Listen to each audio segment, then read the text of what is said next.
আসসালামু আলাইকুম, স্বাগত ইজি নিউজে। বাংলাদেশ জামাতে ইসলামীর আমির ডক্টর মোহাম্মদ শফিকুর রহমান বলেছেন, আমরা ধর্মের ভিত্তিতে জাতিকে বিভাজন করার পক্ষে নই। নিজের জ্ঞানকে ইসলামের আলোকে জাতির জন্য কাজে লাগাতে চাই। সাম্প্রদায়িক সম্প্রীতির অনন্য উদাহরণ বাংলাদেশ, কিন্তু স্বাধীনতার এত বছরও একটি মানবিক সমাজ গঠন হয়নি। এ জাতিকে ওলামার পথ দেখাতে হবে। বিএনপির সিনিয়র যুগ্ম মহাসচিব রুহুল কবির রিজভী বলেছেন, প্রশাসনের গুরুত্বপূর্ণ পদে একটি ধর্মভিত্তিক দলের অনুগতদের বসানো হচ্ছে। এই অনুগত প্রশাসন দিয়ে সুষ্ঠু নির্বাচন সম্ভব হবে না বলেও তিনি মন্তব্য করেন।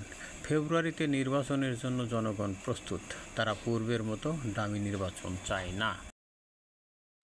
ট্রাম্পের নির্দেশে ইসরায়েলের প্রধানমন্ত্রী নেতানিয়াহুর সরকার গাজা উপত্যকায় হামলা বন্ধ করেছে বলে জানিয়েছেন আল জাজিরা, কিন্তু হামাসের প্রতিক্রিয়া ইতিবাচক দিকে যাচ্ছে এবং তিনি ইসরায়েলকে গাজায় বোমাবর্ষণ বন্ধ করারও আহ্বান জানিয়েছেন। ইসরায়েলি গণমাধ্যম খবরে বলা হচ্ছে, নেতানিয়াহু চেয়েছিলেন হামাসের বক্তব্যের জবাবে ইসরায়েল এবং যুক্তরাষ্ট্র যৌথভাবে প্রতিক্রিয়া জানাবে।